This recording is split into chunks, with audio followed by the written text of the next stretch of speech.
करावे गांव में अधूरे विकास कार्यों के खिलाफ आज नागरिकों ने शांतिपूर्ण लेकिन प्रभावी आंदोलन किया। गांव में सड़क, ड्रेनेज, स्ट्रीट लाइट, दशक्रिया विधि शेड और गांवदेवी मैदान के विकास जैसे बुनियादी काम वर्षों से अधूरे हैं। नागरिकों में लगातार बढ़ती नाराजगी आज आंदोलन के रूप में सामने आई। इस प्रदर्शन में शिवसेना उद्धव ठाकरे गठ ने भी सक्रिय रूप से भाग लिया और नागरिकों की आवाज को मजबूती दी। ठाकरे गठ के पदाधिकारियों ने कहा कि करावे गांव में विकास कार्यों को अनदेखा किया जा रहा है और ये जनता के साथ अन्याय है। मीडिया से बात करते हुए शिवसेना उद्धव ठाकरे गठ के स्थानीय प्रतिनिधि ने कहा, करावे गांव को विकास के नाम पर सिर्फ आश्वासन दिया गया है।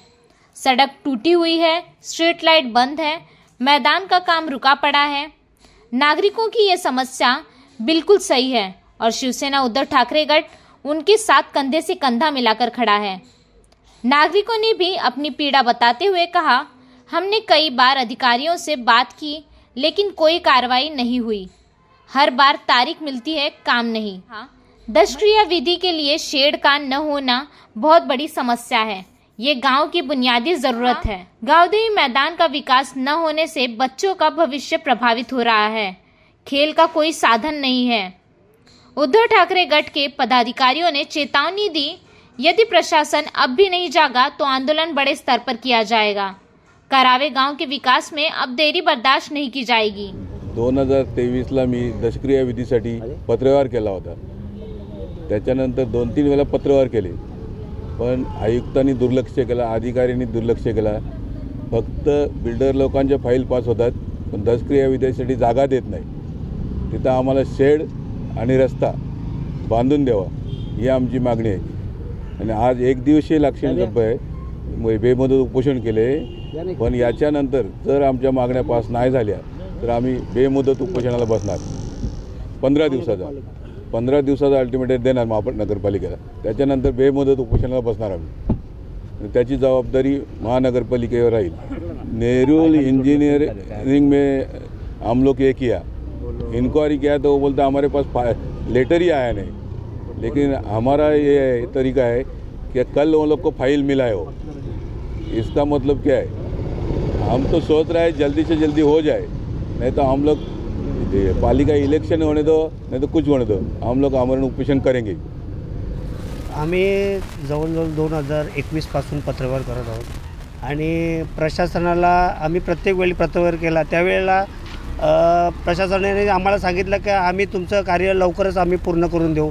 पण त्याच्यानंतर आता आम्ही रिसेंटली आता जेव्हा व्हिजिट केली तेव्हा त्यांनी सांगितलं की तुमची कुठल्याही प्रकारची फाईल बनलेली नाही आणि दशक्रिया विधीसाठी जी आम्ही जागा मागितलेली आहे चाणक्यच्या पाठीमागची, ते सांगतात ही आता आम्ही बेलापूर वॉर्डला जेव्हा व्हिजिट दिली ते सांगतात ते नेरूळमध्ये आहे आणि नेरूळवाले सांगतात बेलापूरमध्ये। म्हणजे ॲक्च्युली त्यांनाच माहिती नाही की ती जागा कोणाच्या याच्यामध्ये येते। आणि दशक्रिया विधीचं मला सांगायचं झालं तर दशक्रिया विधीचं जे आम्हाला जे शेड पाहिजे ती खूप अत्यंत महत्त्वाची, आमचा जिव्हाळ्याचा प्रश्न आहे, आमच्या अस्तित्वाचा प्रश्न आहे। कारण की प्रत्येक माणूस जो जन्माला तो मरणारच आहे, त्याच्यामुळं दशक्रिया विधीसाठी जी शेड हवी आहे आम्हाला ती झालीच पाहिजे। कारण की आता आमची लोक बेलापूर इथं जातात आणि म्हातारे लोकांना तिथं जायला पॉसिबल होत नाही, कारण की म्हातारे लोक तिथपर्यंत जाऊ शकत नाही। त्याच्यामुळे तिथं प्रत्येक सर्वसामान्य माणूस पोहोचू शकत नाही, म्हणून ही शेड आम्हाला खूपच अत्यंत आवश्यक आहे। आणि दुसरी आमची मागणी आहे ती समाज मंदिराची। समाज मंदिर झालं तर आमचे कुटुंबीय, बरेच कुटुंबीय सर्वसामान्य आहेत आणि समाज मंदिर झालं तर आर्थिक जो भुर्दंड आम्हाला पडतो तो आम्हाला कमी होईल। समाज मंदिरामुळे त्यांचे पैसे, लग्नातले पैसे जे काय आहेत ते वाचतील, म्हणून आमच्या दोन्ही मागण्या रास्त आहेत। सन 2021 पासून आमचे उपजिल्हाप्रमुख सन्माननीय सुमित्र कडू साहेब यांच्या माध्यमातून महानगरपालिकेकडे, सिडकोकडे सातत्याने पत्रव्यवहार चालू आहे। पत्रव्यवहार चालू आहे, हे दोन्ही विषय करावे ग्रामस्थांच्या आणि करावे परिसरात राहणाऱ्या सर्व नागरिकांचे हे मूलभूत विषय आहे। पहिला विषय आहे TS चाणक्य संस्थेच्या मागे करावे गावातील ग्रामस्थ घरामध्ये दुःखद कार्य झालं तर दशक्रिया विधीसाठी त्या ठिकाणी जात असतात, मात्र त्या ठिकाणी जाण्यापूर्वी TS चाणक्य संस्थेची लेखी परवानगी घ्यावी लागते आणि मागच्या बाजूने जो रस्ता आहे ती साधी पायवाट आहे, तिथून जाता येत नाही। त्यामुळे सातत्याने ती मागणी आहे की त्या ठिकाणी रस्त्याचं काम करण्यात यावं आणि ऊन असो पाऊस असो दोन्ही वेळा नागरिकांना तिथे गेल्यानंतर शेड नाही, त्यामुळे शेड बांधण्यात यावी, मूलभूत व्यवस्था त्या ठिकाणी उपलब्ध करून द्यावी. महानगरपालिकेकडे सातत्याने पत्रव्यवहार केलेला आहे, मात्र महानगरपालिकेचं जे प्रशासन आहे ते याकडे लक्ष देत नाही. त्याचबरोबर करावे गावामध्ये गावदेवी मैदान आहे, त्या ठिकाणी व्यासपीठ बांधण्यात आलेलं आहे, तिथे समाज मंदिराची उभारणी करण्यात यावी. आपण पाहाल बेलापूरमध्ये वारकरी भवन आहे, जुईनगरमध्ये महानगरपालिकेचं समाज मंदिर आहे, नेरूळमध्ये अहिल्यादेवी होळकर समाज मंदिर आहे. त्या ठिकाणी नागरिकांना माफक दरामध्ये समाज मंदिर कार्यालय उपलब्ध होतं. घरामध्ये वाढदिवस असेल, लग्न समारंभ असेल, मात्र या ठिकाणी अशी कुठलीही व्यवस्था महानगरपालिकेने करून दिली नाही. गावीदेवी मंदिरामध्ये समाज मंदिर उभारण्यात यावं, जेणेकरून सर्वसामान्य नागरिकांना त्यांच्या घरातले कुठलेही कार्यक्रम असतील ते कार्यक्रम करण्यासाठी एक जागा उपलब्ध होऊ शकेल. आज या ठिकाणी उपोषणाला बसल्यावर करावे गावातील मान्यवर नागरिकांनीसुद्धा त्यांच्या भावना आमच्या बाजूने व्यक्त केल्या. मग करावेगावचे माजी सरपंच नाईकसाहेब असतील, पाटील साहेब असतील, दांडेल साहेब आहेत, या लोकांनी इथे आले आणि शिवसेना उद्धव बाळासाहेब ठाकरे पक्षाने हा जो जनसामान्यांचा मुद्दा घेतलेला आहे त्या मुद्द्याला त्यांनी समर्थन दिलेलं आहे. गेले 2-3 वर्षापासून सातत्यानं काही ज्या समस्या आहेत करावे गावातील अनेक बाबतीत समस्या आहेत. गावदेवी मैदानाच्या बाबतीत तिथं बरेचसे सुविधा होते. काही वेळेला तर आम्ही म्हणतो की नुसतं स्टेज तिथं बनवलं प्लेग्राऊंडसाठी, पण तिथं कुठल्याही सुविधा नाही. अनेक प्रकारची पाणी साठणं, कचरा टाकणं अशा गोष्टी होतात, साफसफाई होत नाही आहे.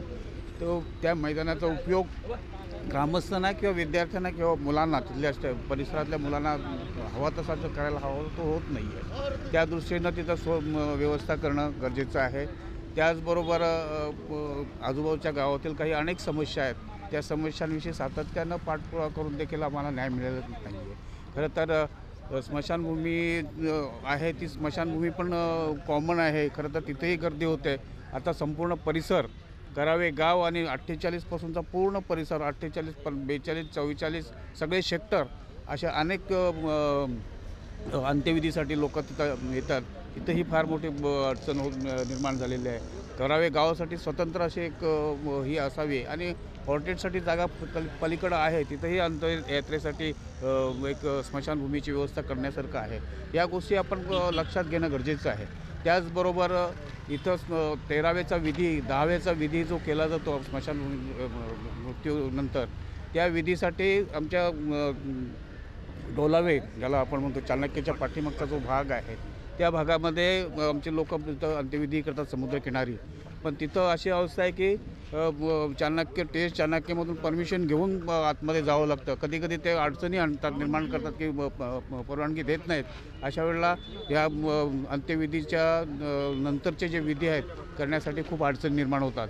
खरं तर त्या बाजूने एक रस्ता आहे, तो रस्ता जर व्यवस्थित करून दिला आणि तिथे शेड जर उभी केली तर ते फार मोठी जबाबदारी म्हणजे चांगल्या पद्धतीची व्यवस्था निर्माण होईल आणि गावातील ग्रामस्थांना आणि परिसरातील ग्रामस्थांना त्याचा योग्य तो वापर करायला संधी मिळेल आणि चांगली सुविधा उत्पन्न होईल. त्या दृष्टीनं सातत्यानं पाठपुरावा करून देखील आतापर्यंत निर्णय दिलेला गेलेला नाही. अनेक वेळा पत्रव्यवहार आमच्या कडूसाहेबांनी केलेला आहे.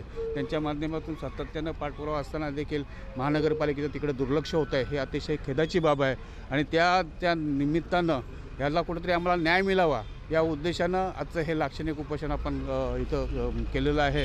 निश्चितच त्याच्यातून कुठेतरी वाचा फोडण्याचा प्रयत्न आहे आणि आम्हाला न्याय मिळावा अशी आम्ही अपेक्षा करतो. रवींद्र नाईक, माजी सरपंच, ज्ञानदीप सेवा मंडळाचे अध्यक्ष.